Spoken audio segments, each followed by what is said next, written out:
Hello students, आपका मेरे channel विकास education point पर स्वागत है। विद्यार्थियों, आज मैं आपको शिक्षा निदेशालय राष्ट्रीय राजधानी क्षेत्र दिल्ली द्वारा दी जाने वाली क्लास 9th के हिंदी विषय से कबीर के पद से कार्यपत्रक 23 का अध्ययन करेंगे। विद्यार्थियों, यह कार्यपत्रक 1 सितंबर 2021 की है। आइए अध्ययन करते हैं। प्यारे बच्चों, पिछले कार्यपत्रकों में आपने कबीर रचित कुछ साखियाँ पढ़ी। आइए आज के कार्यपत्रक के माध्यम से कबीर रचित शब्द व पद पर चर्चा करते हैं।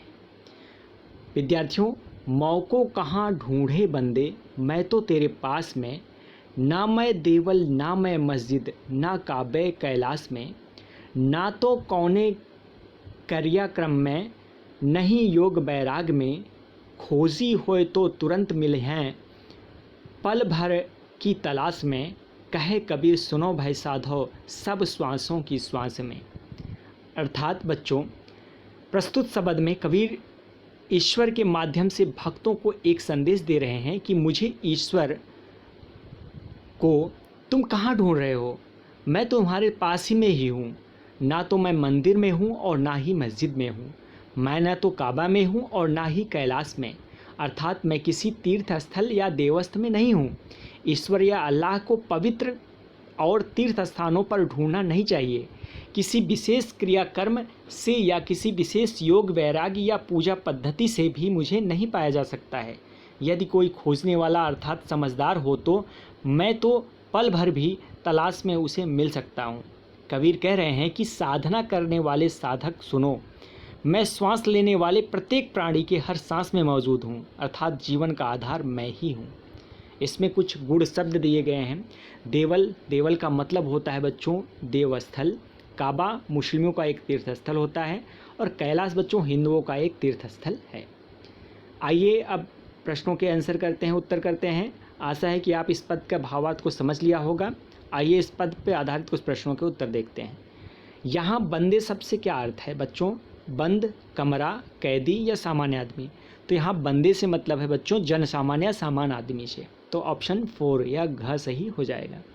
नेक्स्ट है, मिलिहों शब्द के माध्यम से कबीर किसके मिलने की बात कह रहे हैं? तो इसमें 4 ऑप्शन हैं। कबीर, ईश्वर या अल्लाह, स्वर्ण, खजाना। तो इसमें ईश्वर या अल्लाह हो जाएगा बच्चों। सेकंड ऑप्शन ख ऑप्शन सही होगा।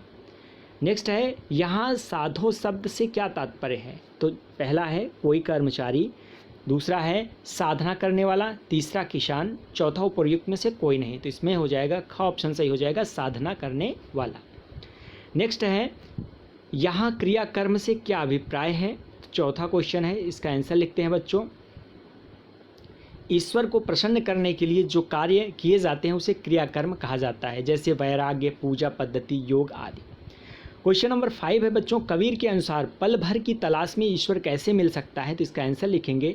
कबीर के अनुसार सच्चे मन से साधना करने से ईश्वर पल भर की तलाश में मिल सकता है, क्योंकि ईश्वर हर जगह हर प्राणी में उपस्थित है।